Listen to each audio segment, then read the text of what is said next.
Eu queria que você apresentasse um pouco do teu projeto, né? Bom, Everton,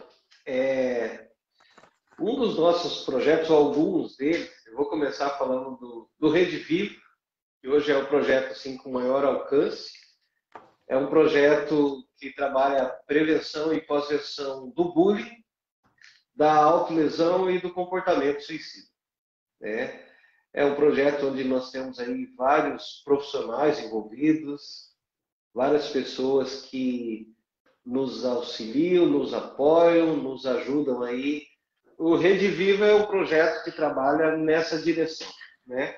É um assunto bem delicado e um assunto pouco trabalhado, né? Eu costumo dizer ainda que a saúde mental ainda é tratada dentre as políticas públicas como algo marginal, como algo que dá para deixar à margem, como algo que dá para deixar para depois, né?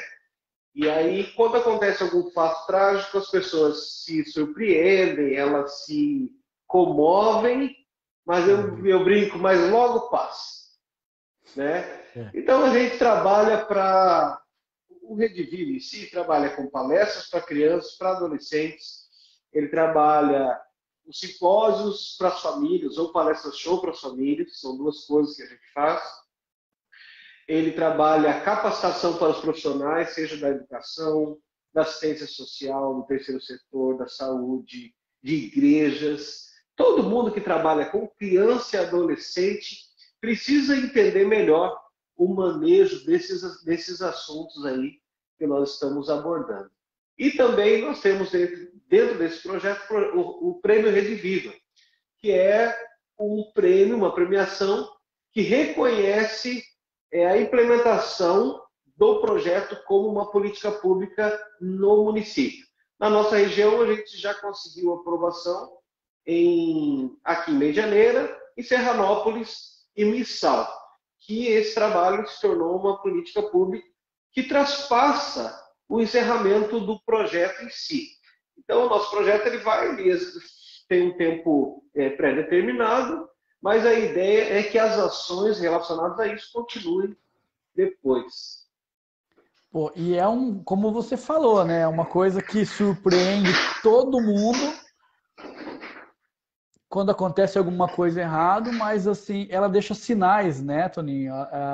Este comportamento, muitas vezes, as consequências dele já são previstas, já com bastante tempo, tempo hábil, inclusive, para ser tomado decisões, para serem tomadas atitudes, a fim de resolver essas situações, né? E aí eu vejo que uma pessoa aí coloca sua armadura e vai para o fronte para tentar, sei lá, se vai abrir os olhos da sociedade como um todo ou simplesmente vai ser mais o beija-flor na fogueira, né, Toninho? Qual que é a tua perspectiva, a tua expectativa aí agora, tendo já a aprovação desses municípios, né, assim, de uma amplitude, de uma abrangência maior? Na verdade, sim, Everton. Nós trabalhamos com esperança. Né? Eu digo, Fé. quando a gente... A frustração, eu falo, a frustração ela é importante porque ela ainda é um sinal de que há uma expectativa favorável, uma expectativa boa. Quando Sim. nós não nos decepcionarmos mais, isso é o fim, porque não há mais expectativa. Então, eu creio e espero que isso realmente seja levado por um outro olhar, né? A prevenção em si, a política pública não vê prevenção como investimento, ela ainda vê prevenção como despesa. Entendi. Então, isso acaba comprometendo muito, porque hoje, se você perguntar, gente, por que você não faz terapia? Vai para um psicólogo. Muita gente vai falar, eu não sou maluco, eu não vou. Se você falar, então, para ir no psiquiatra, as pessoas falam, não, mas eu não estou louco. Na verdade, eu costumo brincar, eu falo, eu vou na psicóloga para não ficar. Né? Então, mas ainda há um preconceito muito grande relacionado a isso. E aí há uma mistura na questão de fé com a questão clínica, porque se atribui esses quadros de alguns transtornos, sejam psicológicos ou psiquiátricos, a falta de Deus, a falta de fé, quando na verdade isso não é conflitante. Inclusive na Bíblia nós vamos ter algumas pessoas passando por uma angústia muito profunda e que precisam, e que não têm fé, que não têm falta de fé. Entende? Você vai ver Elias se escondendo, com medo, angustiado, pedindo para si a morte, mas um homem que era um homem de fé, um profeta de Deus. Então nós precisamos entender que isso não é conflitante. Eu posso, como pastor, fazer terapia, fazer psicoterapia, fazer análise, e eu faço sem problema nenhum. Entende? Isso não abala a minha fé. Isso é uma ferramenta que Deus deu à humanidade. Às vezes é muita pretensão e muito orgulho a gente achar que Deus tem que nos curar mandando o anjo Gabriel. Às vezes ele vai mandar um psicólogo, um psiquiatra, um médico, alguém que possa nos ajudar. Eu penso assim, Toninho, sabe? Bendito do homem que usa a ciência complementando a fé e vice-versa.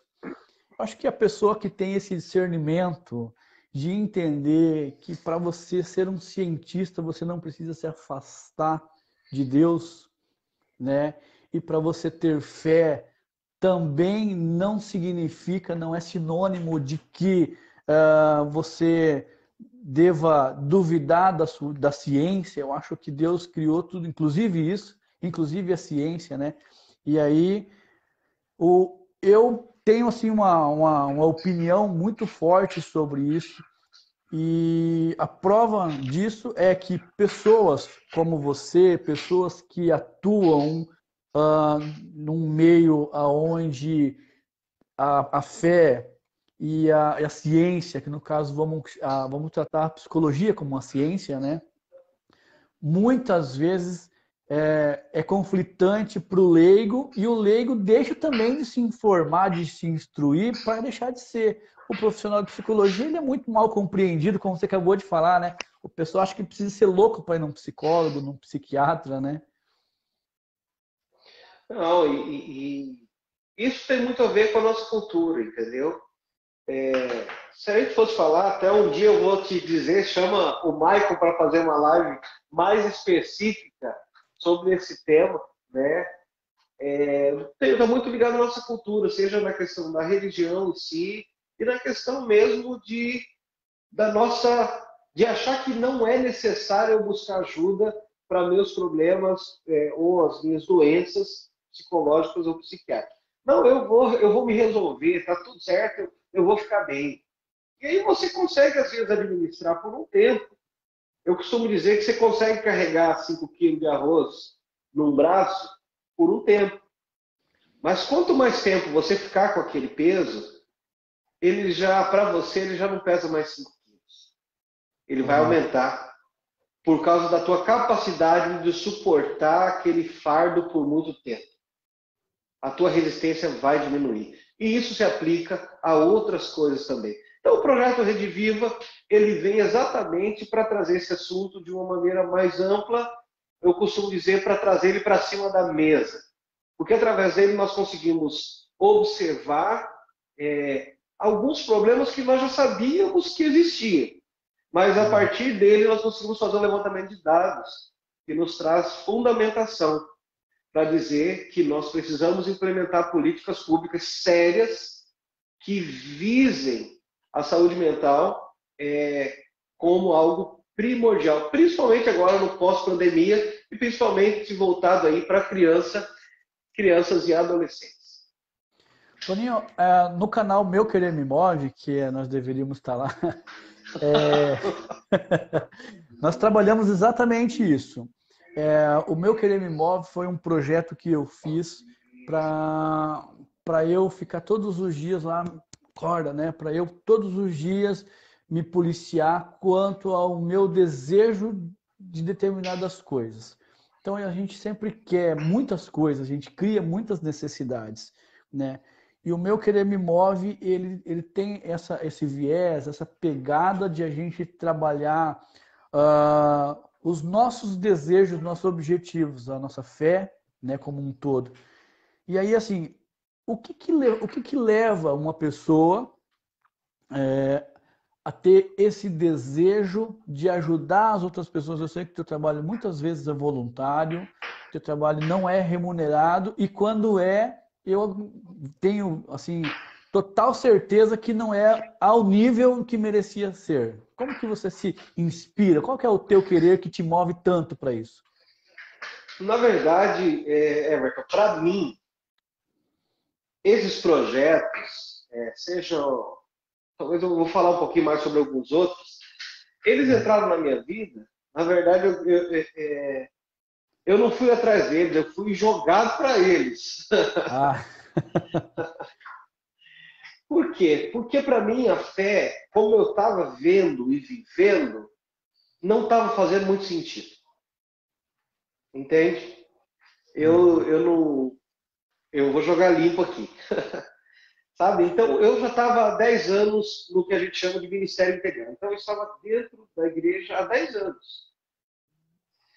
E, de repente, você começa a se questionar. Né? Eu fazia o trabalho de visitação, de velório, o que precisasse fazer, eu estava ali para fazer. Atendimento, aconselhamento, enfim. Tudo que tem relação com isso. Mas, para mim, pessoalmente, ficar ali, naquele ambiente, começou a me fazer mal. Por quê? Porque não havia perspectiva. E eu comecei a me questionar a respeito disso. Falei, poxa, e quantas pessoas tem por aí? Passando suas necessidades, suas angústias, e como nós, enquanto igreja, como eu, enquanto igreja, posso fazer algo em relação a isso? Então, esses questionamentos vieram. Né? E aí nós começamos alguns projetos, isso já há 10 anos, 2012 foi, projetos com crianças carentes, trabalhando valores, que era o projeto Envolvimento, que envolveu um grupo de pessoas que nós trabalhávamos toda semana com essas crianças, e foi uma experiência muito importante para nós, porque trouxemos sentido para aquilo que nós criamos. O Tiago vai dizer assim, que a fé sem obras, ela é morta. É possível fazer obras sem fé, mas é impossível ter fé sem obras. Então, nós trabalhamos com os projetos sociais como uma resposta em relação àquilo que nós criamos. Então, começamos o projeto Envolvimento, trabalhava com crianças e adolescentes, o projeto Vitalidade trabalhava com qualidade de vida para idosos, ouvir as histórias deles, ver o quanto eles teriam, ou têm, ou tinham a acrescentar nas nossas vidas. Às vezes nós parávamos e ouvíamos eles.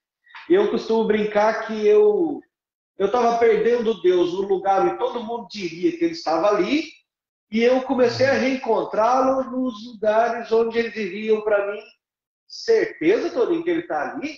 Eu vou te dizer sim. E aí nós começamos com esses projetos, Vitalidade, Envolvimento, depois veio o Pés no Chão, que trabalhávamos valores com criança. Então, durante 8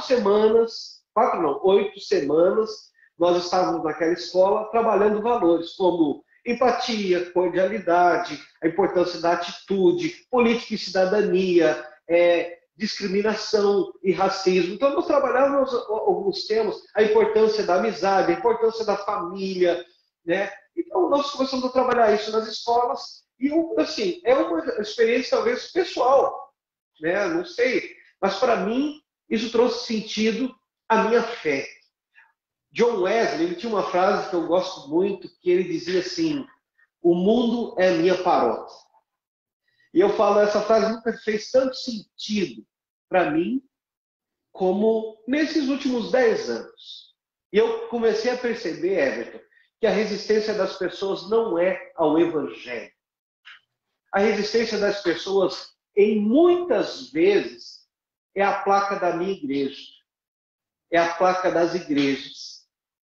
Elas não têm resistência a nós falarmos de Jesus, a nós falarmos do amor de Deus, a nós orarmos com elas ou por elas, elas não têm resistência a entender que há uma necessidade de perdão, porque nós somos falíveis e somos pecadores, mas eu percebo que há uma resistência, muitas vezes, em relação ao que chamamos de igreja.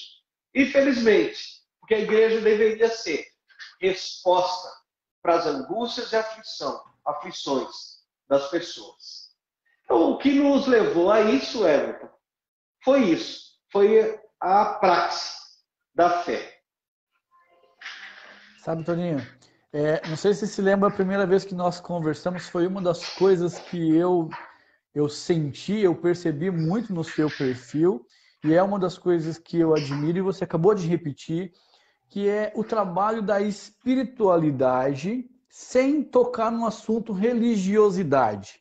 Quando você me fala isso, exatamente, eu acho que essa é a mensagem que todo evangelizador, todo cristão precisa se fortalecer, precisa se instruir para conseguir transmitir uma mensagem de um relacionamento direto com Deus, sem que necessariamente fale de uma bandeira, como você falou, de uma placa de uma igreja, né?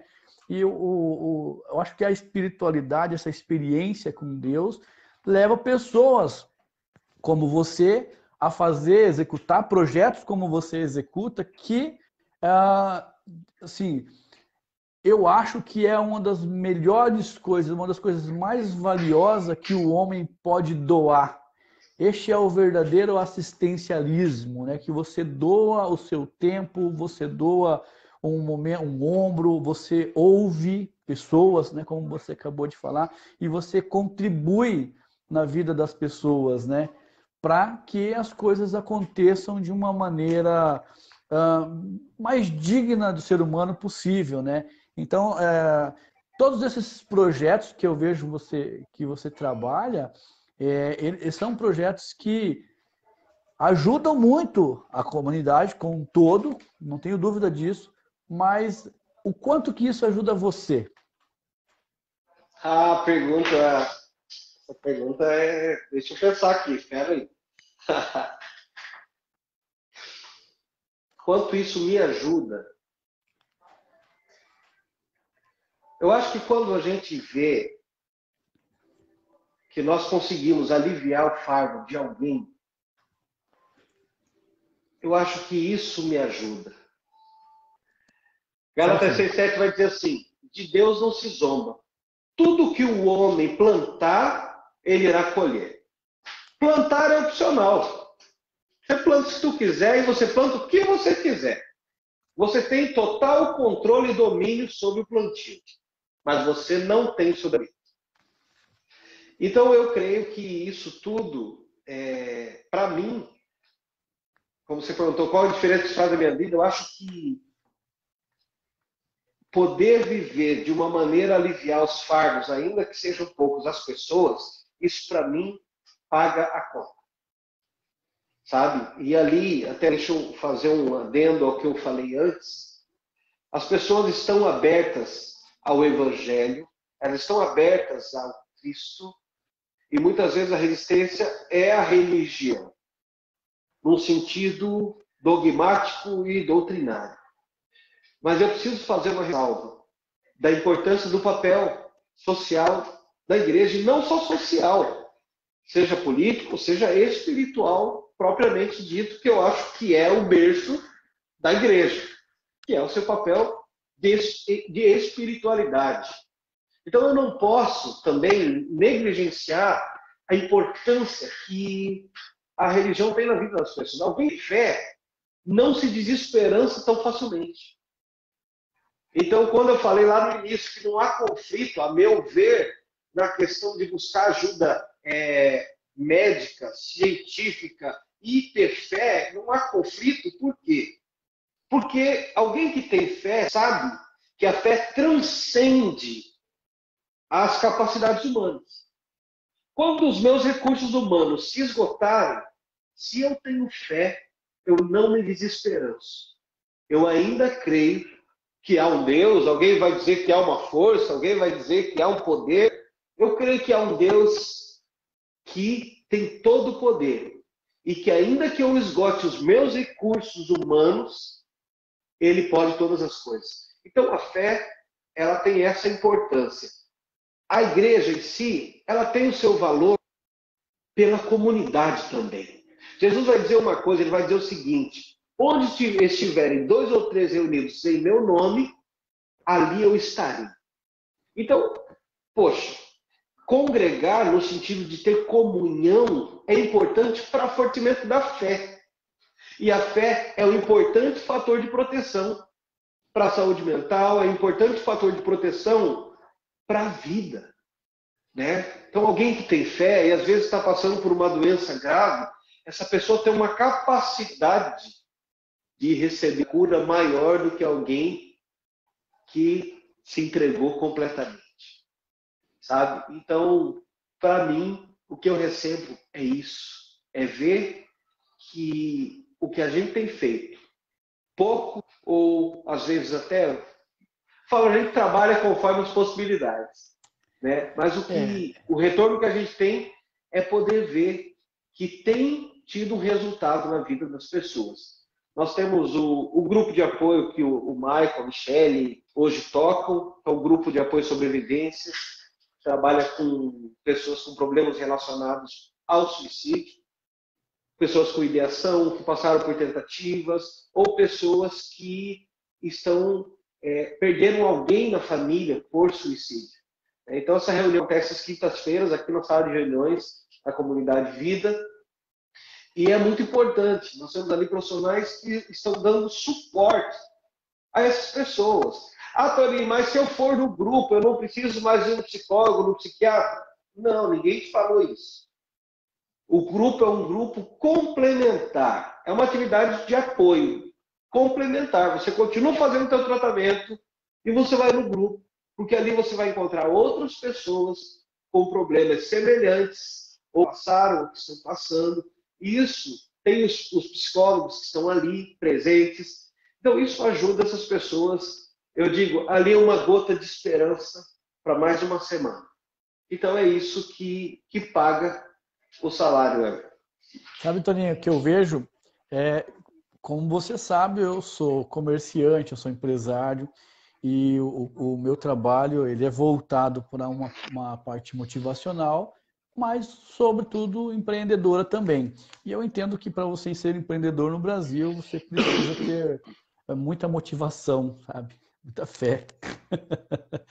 E a fé, assim como a venda, eu vou te falar um exemplo, você vai contextualizar dentro da fé, sem eu precisar concluir, mas vamos lá. Em vendas, as pessoas adoram comprar, mas odeiam que você venda alguma coisa para elas.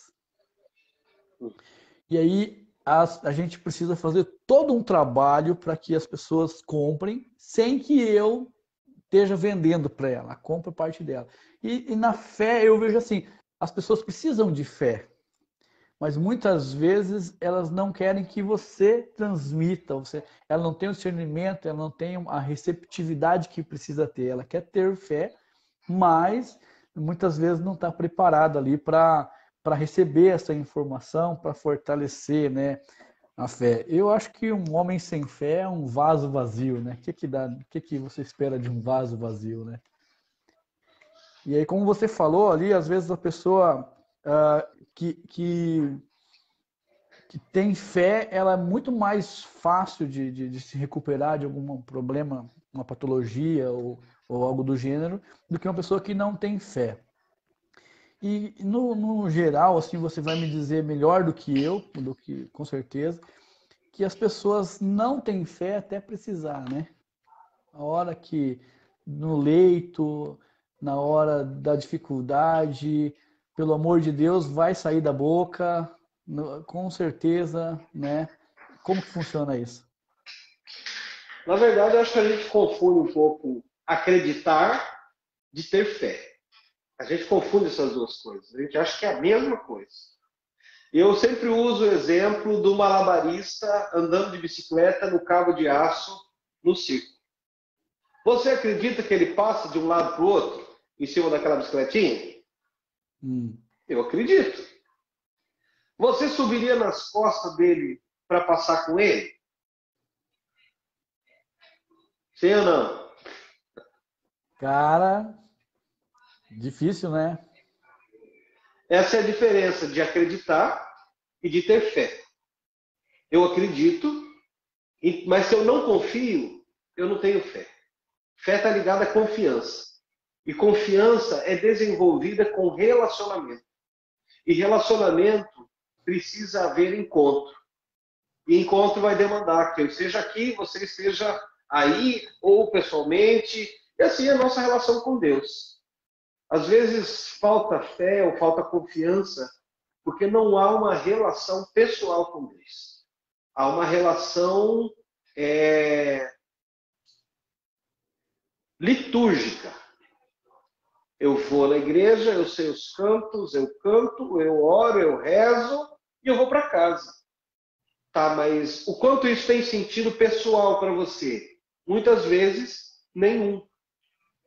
Se eu perguntar às vezes na saída da igreja, qual o versículo que foi pregado? Muitas pessoas não sabem. Entendeu? Então, a confiança, a fé em Deus, ela é desenvolvida por um relacionamento. E o relacionamento vai demandar tempo junto. Não tem outro jeito. Então, eu acho que talvez nós precisamos parar um pouco e dedicar um pouco do nosso tempo para poder nos relacionarmos com Deus de uma maneira a desenvolver e fortalecer a nossa fé. Toninho, falar em tempo. Cara, o teu dia tem quantas horas? Depende do dia. Porque assim, ó, eu já te vi em ação, já te vi trabalhando. Eu converso com você, tenho total consciência de que para chegar no nível que você está, não se chega só falando. Precisa de estudo, precisa de dedicação, precisa técnica, precisa abordar uma pessoa de uma maneira onde você vai mexer com o íntimo das pessoas. Você pode ser uma pessoa, um Gênesis ou um Apocalipse na vida de uma pessoa, né? Exatamente. E isso precisa de ter um preparo muito grande, né? E aí eu vejo você envolvido em tantos projetos. Como que você gerencia o teu tempo para conseguir ter resultados, né? Dentro dos teus projetos. E já vou aproveitar e vou te dar uma metralhada, porque você fala nos teus projetos, você defende muito, né, essa questão do jovem, e uma das coisas que se defende com maestria é família, né? Como que você concilia o tempo dos teus projetos, que eu acho que é uma coisa que te traz muito resultado, sem ferir esse tempo que você deveria ter, pelo menos, com a tua família? Como que você administra isso? Eu vou começar de trás para frente. Eu vou começar pela família, né? Família é uma questão de você definir o que é prioridade para você. Ah, porque eu não tenho tempo. Você não tem tempo porque não é prioridade para você. Entende? Então, para mim, a minha família, os meus filhos, o meu casamento são prioridades. Então, se eu estou na cidade, normalmente, quando eu estou por aqui, a maioria dos dias eu estou aqui, então eu vou, 11 horas eu vou para casa, eu faço almoço, eu almoço com a minha família, depois os meninos ficam lá para lavar a louça, para arrumar as coisas. Então, assim, à noite, quando eu não estou fora, não tenho atividade, eu vou estar em casa. Então, a gente tenta dedicar o tempo possível. E que seja um tempo de qualidade. Porque eu penso assim, Heber, hoje eu tenho um filho que vai fazer 14 e outro vai fazer 11. Esse tempo vai passar, já está passando muito rápido. Então, muitas famílias erram nesse ponto. Elas pensam assim: eu vou buscar primeiro o recurso, depois que eu tiver recurso, vou dar uma qualidade de vida melhor, depois eu vou ter mais tempo para estar com os meus filhos.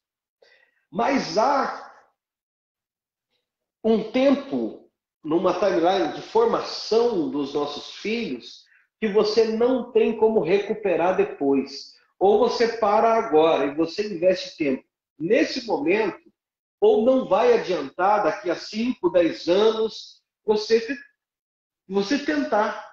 Às vezes as pessoas falam, ah, Toninho, mas o meu filho adolescente, ele não conversa comigo. Poxa, você demorou 15 anos para perceber que ele precisava de atenção? Você entendeu? Quantas vezes ele ficou puxando sua calça, chamando atenção, falando igual uma matraca, e você não deu a mínima porque ele estava falando? E aí, de repente, você não entende por que ele não fala com você? É sério mesmo? Sabe? Então, a família, para mim, ela é a base de tudo. Eu costumo dizer que a igreja existe para ressignificar a família, para fortalecer a família e não para roubar as pessoas de casa. Nós estamos como igreja aqui para apontar o caminho de volta para casa. Que o pai seja um bom pai, que a esposa seja uma boa esposa, que os filhos sejam bons filhos. É nisso que consiste. Deus lá no princípio não criou uma igreja, ele criou uma família. Não foi à toa. Foi para estabelecer uma ordem. E a ordem começa pela família e a desordem também. Né? Então, a pergunta era como eu administro meu tempo? Hoje não é fácil. Porque eu falo assim, o tempo até eu consigo, a minha cabeça é que eu não consigo. Controlar a minha cabeça que é o mais difícil. Né? Porque às vezes são várias coisas ao mesmo tempo. Então, assim, na igreja a gente tem uma equipe de liderança, nos projetos a gente tem uma outra equipe técnica ali que ajuda, quando tem capacitação, quando tem algumas formações, quando tem algumas palestras. Então, a gente tem algumas pessoas que a gente pode contar sim. Eu acho que a gente não consegue desenvolver nada grande sozinho. A gente precisa ter gente com quem a gente possa contar. Então, tem os meus trabalhos com as minhas palestras, que eu preciso viajar, preciso prospectar, fazer os orçamentos, mandar, esperar a pessoa responder e torcer para que tudo dê certo. E assim vai, sabe? Mas hoje eu aprendi a controlar isso, sabe, Éder? A minha prioridade é a minha família. Ela vem antes do meu trabalho, ela vem antes da igreja, ela vem antes dos projetos. Porque se a minha família ruir, e eu falo assim, gente, ninguém está imune de que aconteça qualquer coisa com a sua família. Mas eu sei que ela afetaria todas as outras coisas. Então, eu preciso me atentar para isso, sabe? E assim a gente vai administrando. Né? Eu estou tentando ainda falar. Meu sonho é um dia poder ter uma agenda que eu consiga controlar. Não, vou sair 2 dias por semana só, 3 dias por semana só. Né? Então eu falei, esse é o meu sonho, porque daí eu consigo ter um dia fixo para isso ou para aquilo. Então assim, a gente tenta em casa controlar até um dia, pelo menos na semana, à noite, para a gente estar todos juntos. Às vezes nós fazemos em casa o dia do filho único, então um dia eu saio com um, a mãe sai com o outro, depois nós trocamos no outro dia, porque é importante esse tempo, né? Eu tenho que ter tempo, às vezes, só eu com a Ana, para a gente sentar, para a gente tomar alguma coisa, sair. Por quê? Porque é importante. Muitas famílias se diluem porque não entenderam que se eles não colocarem a família como prioridade, não vai haver prioridade. Porque você vai ser engolido por todo o resto. Né? Então, não sei se respondi ou compliquei. Eu acho que assim, você deixa muito claro essa questão, né? Eu fiz uma provocação, até para você poder esclarecer isso, porque eu vejo muito no mercado de trabalho pessoas que se esquivam de compromisso, de responsabilidade, alegando falta de tempo. Eu tenho uma agenda também bem corrida, né? Eu sinto que às vezes o dia poderia ter umas horas a mais para eu poder produzir mais. E eu vejo, por outro lado, uma pessoa como você atuando em diversos compromissos, mas, sobretudo, eu vejo você uma pessoa preparada, né? Ou seja, não é só apresentação, jogo é jogo, treino é treino. A pessoa precisa ter aquele Sim. momento, como você falou, né, de qualidade. Eu me cobro muito de eu ler um livro, de eu me dedicar, para que eu possa também ter uma resposta, para que eu possa ter uma conversa com uma pessoa e não fale balela, né? Não fale coisas sem sentido, né? Imagina que você vende a imagem de uma pessoa que vai levar uma solução para determinado problema, né? E aí você vem para esses desafios e você vejo você uma pessoa muito preparada, né? Qual que é o tempo que você tira da tua agenda para estudar, Toninho, para se preparar? Olha, não tem uma regularidade, na verdade.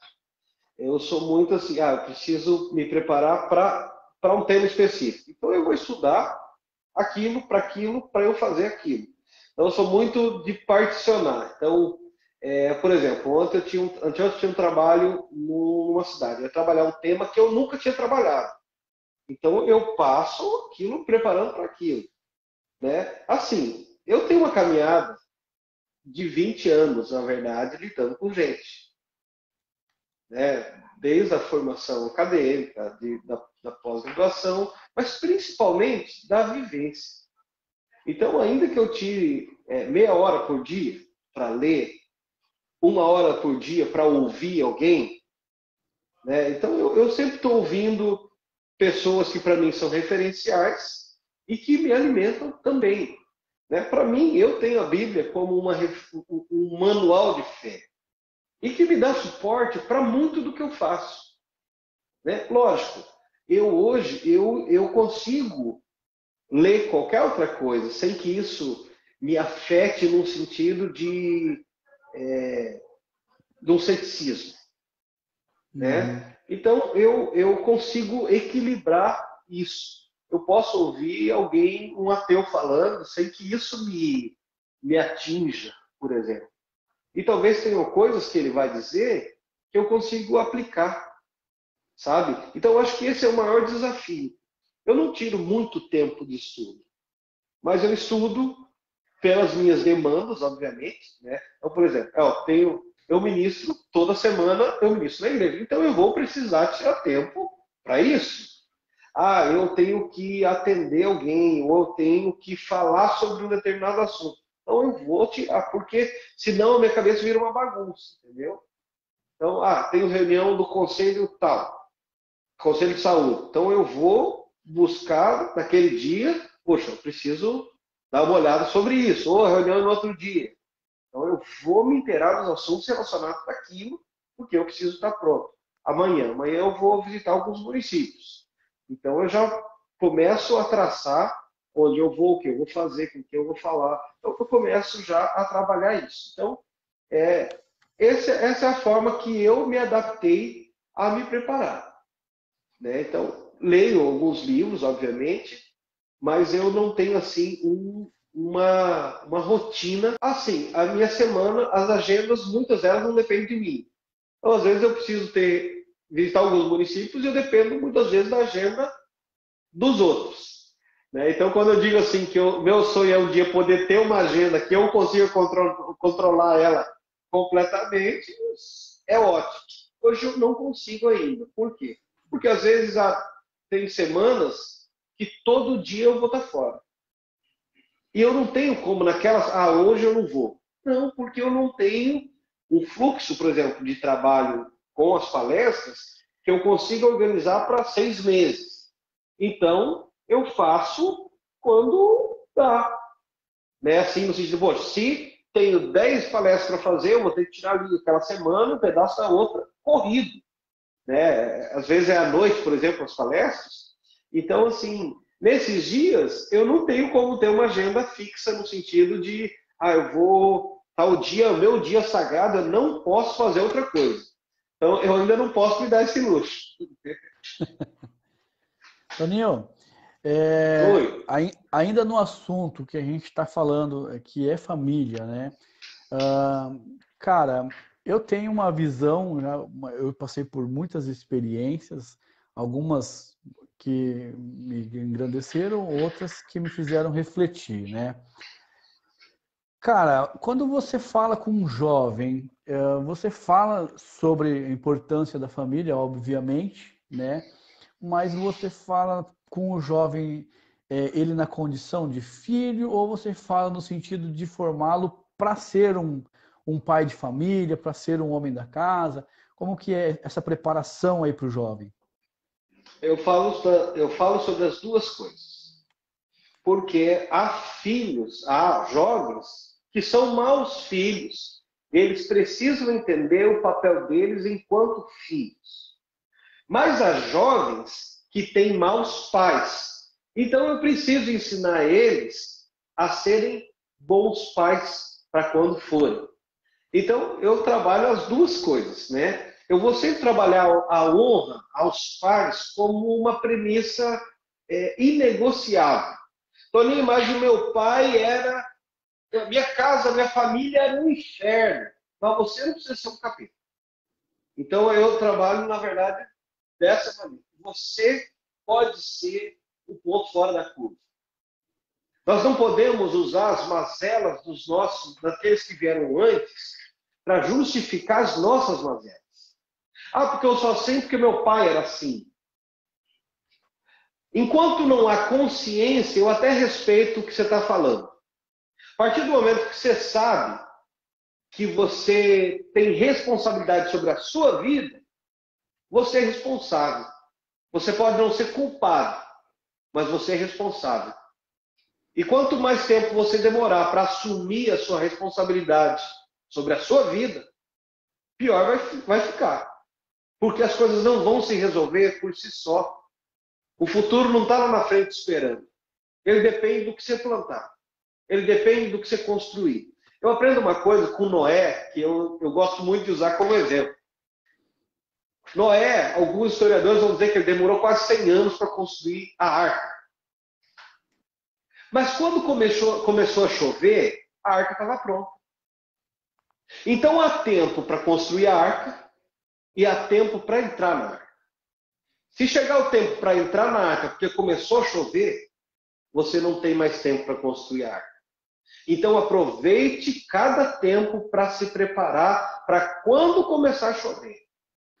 Então muitas pessoas, e eu falo isso para os jovens especificamente, vão estudar, vão se profissionalizar. E mais do que isso, sejam bons no que vocês fizerem.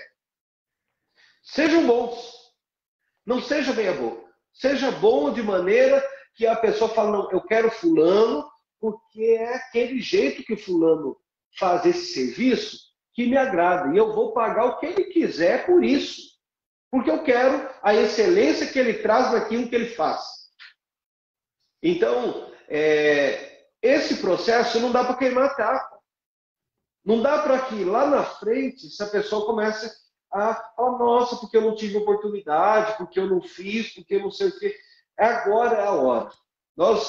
E aí, Everton, tem uma outra questão que eu levanto muito com as famílias, é o seguinte, eu vejo muita gente descendo o porrete na piazada, dizendo, porque é uma piazada muito frágil, porque é uma meninada muito floco de neve, porque é uma geração de adolescentes que não sabem o que querem.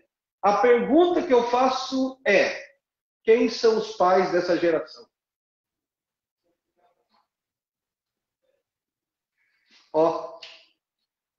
Somos nós. Se alguém deu errado nesse processo, é justo nós colocarmos nas costas dos nossos filhos? Se alguém deu errado nesse processo, somos nós enquanto pais, que quisemos fazer um confronto de educação, um choque. Não, meu pai me criou desse jeito, então eu vou criar o meu filho completamente diferente. Eu não estou dizendo que há coisas que precisem sim ser repensadas. Mas eu acho que nós erramos a mão.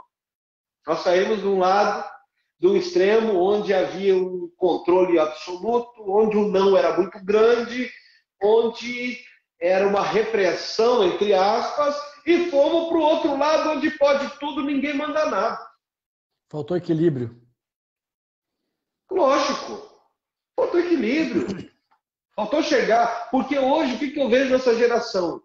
Não há clareza. Uma coisa, eu poderia perguntar, não sei qual é a tua história de família, de pai, de mãe, mas a pergunta é, havia afetividade do seu pai para com você?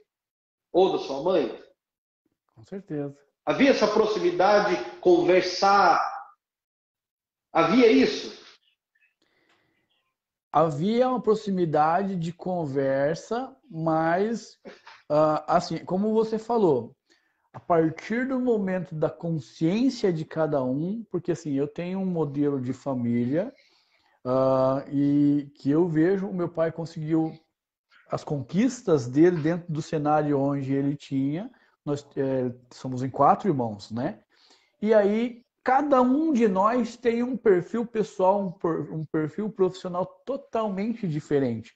Então, assim, eu trago para mim os créditos das minhas conquistas a partir do momento que eu tomei consciência, peraí, eu quero ser diferente, eu quero alcançar os meus sonhos, eu determino os meus sonhos, né, Toninho? Então, isso que você fala tem todo sentido. Sou pai, e eu assumo total responsabilidade com relação ao resultado dos meus filhos, mas a gente, é claro que a gente precisa estar sempre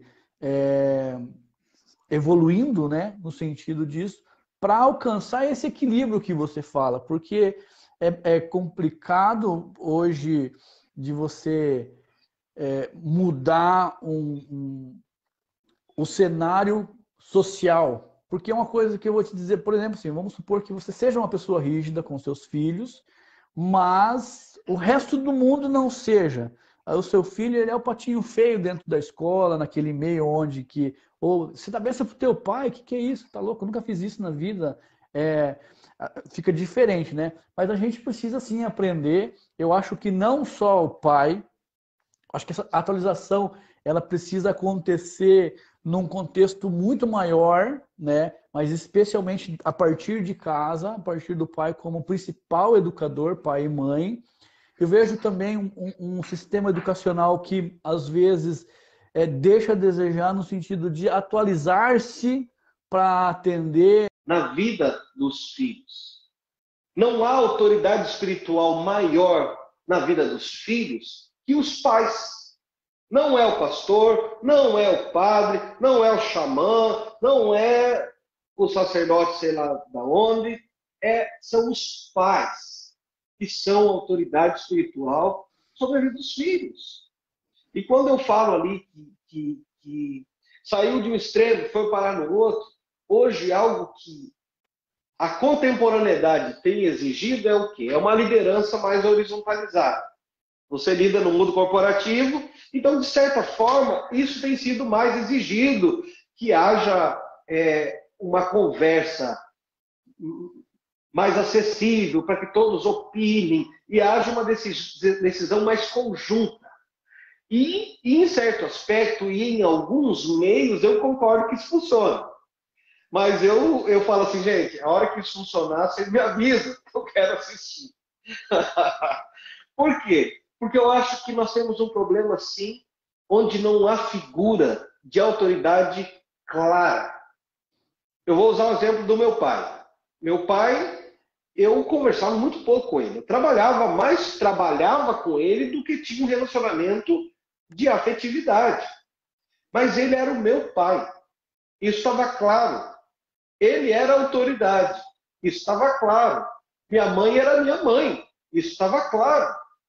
Quando eu ia para a escola, se eu matava a aula ou não, que eu fazia de vez em quando, mas eu não tenho na minha memória destratando um professor, porque a figura de autoridade estava clara. Aqui na sala é o professor, é a professora, e eles são dignos do meu respeito. Então, eu acho que hoje isso não está mais tão claro. Eu acho que foi desconstruído. essas figuras de autoridade, a começar pela família. A família não sabe o que fazer com os filhos. Outro dia eu estava numa escola ouvindo uma diretora que a mãe tinha chego com uma criança de 4 anos e disse para ela assim, olha, eu não sei mais o que fazer com a minha filha. E eu fico pensando, se uma mãe com uma filha de 4 anos não sabe o que fazer, o que a sociedade vai fazer quando ela tiver 15? Se com 4 anos você não tem controle nenhum sobre uma criança, a criança faz o que quer, ela come o que quer, ela dorme a hora que quer, os pais viraram refém. Numa cultura de serem amiguinhos dos filhos, isso está fazendo mal para eles, porque eles não têm referência. A autoridade, nesse contexto, eu não estou dizendo de alguém violento, eu não estou falando que você tem que espancar seu filho, não estou falando disso. Mas estou falando que é importante haver limites, porque limites são expressões também de segurança. Então é preciso, desde cedo, uma coisa que às vezes a gente brinca lá em casa, né? Eu e a minha esposa, a gente conversa, a gente nunca tirou qualquer coisa da estante por causa dos meninos. Nem na casa da minha sogra, nós nunca tiramos nada. Vamos tirar porque os meninos vão mexer nisso e vão quebrar. Por quê? Porque nós ensinamos eles, você não vai mexer aqui. Por quê? Porque você não pode mexer. E ponto. Sabe? Às vezes a gente lida, Everton, com famílias, casais que se perderam no caminho quando nasceram os filhos. Porque eles não têm mais tempo com eles e tudo se tornou em função dos reizinhos. Eles se tornaram reféns da própria criação. Sabe? Então, muito do nosso trabalho é tentar realinhar isso de novo. Fazer com que os pais assumam suas responsabilidades. E aí eu vou abrir um gancho, eu sei que o nosso tempo está... Mas também não estou me preocupado com o nosso tempo. Para mim a conversa tá boa, mas vamos lá. Os pais, eu vou te falar do pai. Quem que vai nas reuniões da escola, Everton? Normalmente. Normalmente é a mãe, né? Quem vai na consulta levar o filho? Sim, uma responsabilidade que muitos homens eles se eximem, né? Então há uma omissão. E muito da desordem que se vê hoje começa com a omissão dos homens. Dos homens. Os homens se assustaram e se intimidaram com o crescimento e empoderamento da mulher. E eles se desobrigaram de muitas coisas que eles jamais deveriam ter aberto mão da responsabilidade. Enquanto família, eles estão ali por um propósito. Não dá para lavar as mãos. Eles são responsáveis e precisam assumir esse papel. Mas eu já pago a pensão. E aí? Isso muda o que na vida do seu filho? Dá para comprar uma cesta básica? O que faz diferença na vida dele é você estar lá. Um dia, há uns 3 anos atrás, eu perguntei para o meu filho mais velho: o que eu preciso melhorar? É uma pergunta complicada e perigosa, né? E eu lembro que ele parou e ele falou assim: eu queria que você jogasse mais bola com a gente. E aquilo me incomodou. Porque se ele tivesse me pedido uma bola, era mais fácil de eu resolver. Quando ele me pediu para eu jogar bola, ele não estava pedindo um presente. Ele estava pedindo a presença. E isso faz toda a diferença. Porque agora, ou nos primeiros anos, até a adolescência, eles querem estar mais perto da gente. Vai chegar um tempo, e não demora muito, em que eles não vão querer mais. E nós perdemos a oportunidade de ter afetado a vida deles de uma maneira poderosa com o nosso exemplo de vida. Com certeza. Toninho, você acha que dentro desses projetos aí que você tem executado, que você tem trabalhado, você tem tido êxito? Você acha assim que você está bem encaminhado aí com relação à tua satisfação, realização profissional? Eu acho que é uma construção, Everton. eu me sinto parcialmente realizado, né? A pandemia me fez retroagir uns 3 anos, mais ou menos, no que eu estava caminhando. Então, eu estou precisando retomar coisas que, começo de 2020, eu não precisava mais. Então, o contato, a busca pelo nosso trabalho já estava andando mais facilmente, né? Então, eu tive que retomar a prospecção, tive que retomar a visita aos municípios e apresentar, porque daí mudou as gestões no meio do caminho ali. Então, eu tive que me apresentar aos novos secretários de educação, de assistência social, que normalmente são as secretarias que a gente trabalha, e também empresas que às vezes nos contratam para fazer um trabalho aí junto aos colaboradores. Então, sim, realizado com o que eu estou me propondo fazer, eu estou. Ainda não, a coisa não anda ainda como eu gostaria que andasse, mas a gente trabalha para que ande. E qual que são as suas metas? Qual que é os teus planos? Qual que é o fruto que você quer colher desses projetos? Eu acho que principalmente, vou usar um exemplo de saúde mental, é que haja realmente um trabalho de implementação de política pública que não seja para inglês ver. Entende? Que seja um trabalho realmente que possa haver um resultado. O atendimento psicológico a cada 30 dias não funciona. É para inglês ver. Um atendimento psiquiátrico que o cara tem que esperar 6 meses para uma consulta é feito para não funcionar. É feito para inglês ver. Você entendeu? Então, para mim, o meu desafio relacionado a isso é fazer com que isso tenha celeridade. É fazer com que os servidores, os colaboradores que estão ali e ganham para fazer, façam seus trabalhos de maneira que eles fariam se eles estivessem no setor privado. Então, esse é um dos desafios nossos nesse trabalho. Com as famílias, é poder ver realmente o resultado. E às vezes a gente recebe mensagens de que, poxa, aquilo foi bom para mim, para o meu filho, para o meu casamento, ouvir você foi bom para o meu relacionamento com meu pai, com a minha mãe. Então, esse é o resultado que a gente espera.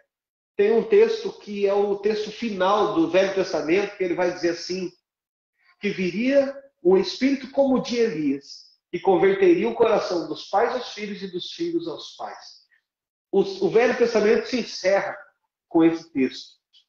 Então eu digo assim, a próxima temporada começa com convertendo o coração dos pais aos filhos e dos filhos aos pais. Então, eu creio que o Evangelho de Jesus ele vai nos levar a essa unidade como família. Não só como corpo, como família de fé, mas como família mesmo. Ser um bom pai é seguir o Evangelho.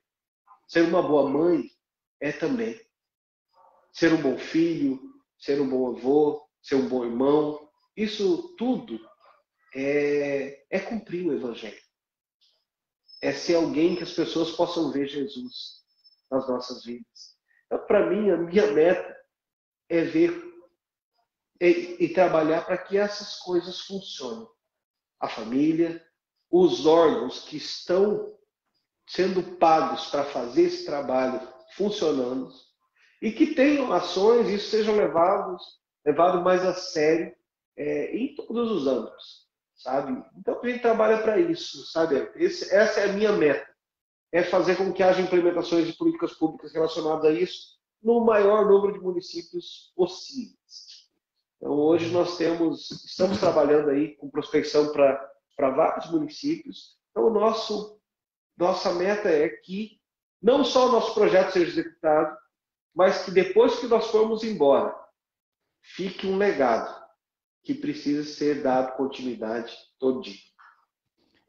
Eu tinha até anotado aqui que essa era a minha próxima pergunta. Qual é o legado que você quer deixar com todo esse trabalho, com toda essa tua doação aí, né? Então, eu acho que ficou claro, né, que você tem essa pretensão, não poderia ser diferente, né? Eu acho que seria muito muito despretensioso, né? Se você desejasse qualquer outra coisa que não fosse deixar um legado aí, que é o fruto daquilo que você está semeando hoje, né? E sabe, eu tenho comigo, Toninho, que a lei da semeadura, ela é algo de mais, a coisa mais forte que Deus deixou, sabe? É mais forte, mais real, ela é mais preciso, mais potente do que qualquer outra coisa, sabe? Inclusive, mais forte do que a fé. Porque eu penso que se você plantar laranja, você pode ter a fé que você tiver que não vai sair maçã. É, Né? sim. Então, é aquilo que você planta, né? Então, eu acho assim que você tem uma, uma semeadura muito bem organizado, pelo que eu vejo. Você tem uma mente forte, firme nas coisas que você defende. É, eu vejo você como uma pessoa que não faz, embora esteja muito ligado ao seu coração, você trabalha isso de uma maneira muito profissional, né? Eu vejo que você faz isso com seriedade. Eu vejo a resposta disso quando você me fala que você atende casamento, velório, sei lá, outros eventos que você faz, que você atende. Aí eu vejo você vai na TV, vai na rádio, vai na igreja, vai no evento, vai na escola, vai nas secretarias. Então, assim, cara, eu não poderia terminar isso aqui. É claro, eu tenho mais uma pergunta para te fazer, mas eu não queria, não posso terminar isso aqui sem dar os parabéns aí para você, para toda a tua equipe, né? Os parabéns para sua esposa, porque tenho certeza, pelas vezes que você falou nela, ela é o teu pilar, ela é o teu ponto forte. Eu também tenho uma pessoa que me ajuda muito. Todas as coisas que eu executo, só executo graças a ela. Então, eu quero parabenizar você por isso, parabenizar todo, né, as pessoas envolvidas, que o teu projeto é um projeto muito bonito. Eu imagino que traga uma satisfação pessoal muito grande, né? E não é uma luta para qualquer pessoa enfrentar, né, Toninho? Então, para a gente finalizar, já estamos com mais de uma hora aqui batendo papo. Eu queria perguntar para você aí na tua opinião, no teu entendimento aí, o que é sucesso na vida de um homem? Sucesso. Eu acho que você dormir com a certeza de que você foi e fez o melhor que você podia. Eu acho que isso é sucesso.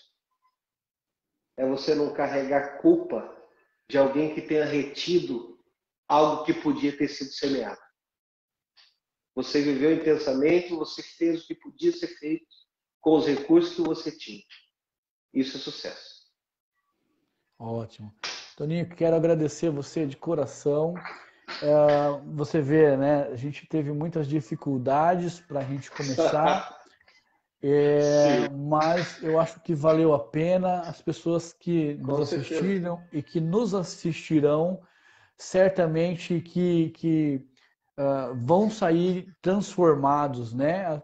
Começamos de uma maneira muito desafiadora, e aí o desenrolar todo o processo aqui do nosso trabalho, da nossa live, eu acho que foi gratificante, foi engrandecedor, no sentido de que a gente, como líder, como pai de família, como parte de um meio, né? Porque isso aqui a gente está falando de homem, mas a gente está falando de mulher, estamos falando de um companheiro, de um namorado, alguém que colega de trabalho, alguém que compõe uma organização, um sistema, né? Que esse processo que você faz, ele se enquadra em todos, especialmente pela dedicação que precisa ter, pela fé, né? Por aquilo que você ainda não vê, mas que você deseja, que você busca. Então, cara, muito obrigado de coração por você ter aceitado o convite. Muito obrigado por você ter doado o seu tempo aí para a gente ter esse bate-papo. Tinha umas curiosidades que eram minhas, que eu tentei de toda maneira contextualizar para que as pessoas também entendessem um pouco da dinâmica de um projeto social. É muito difícil. Eu imagino que você não tenha acesso a tudo que gostaria de ter, que tem muita porta na cara, que tem muita restrição, muita limitação. Então, assim, você é um guerreiro, é uma pessoa que vale a pena a gente ter por perto, né? Que faz com que a gente entenda que sempre a gente pode fazer mais. Muito obrigado, Toninho. Foi um prazer conversar com Obrigado, você Everton. aí. Eu agradeço aí o teu convite e foi muito bom, foi um prazer conhecer você. E eu creio que isso possa, esse tempo nosso aqui, possa inspirar outras pessoas. Eu acho que tem muitas coisas que podem ser feitas com muito pouco. E Deus abençoe você, meu amigo. Deus te dê graça. Amém. Deus abençoe sua família, seus negócios, todos eles, né? E que nós possamos ter outros momentos aí de bate-papo como esse, não só por aqui, mas por que não pessoalmente também. Obrigado pela oportunidade, Everton. Fique com Deus, meu irmão. Um abraço. Amém, você também. Um abraço, Everton. Deus abençoe. Valeu. E até Tudo a de bom, próxima, cara. irmão. Até Valeu. mais. Nos Igualmente. falamos. Tchau, Tchau. tchau.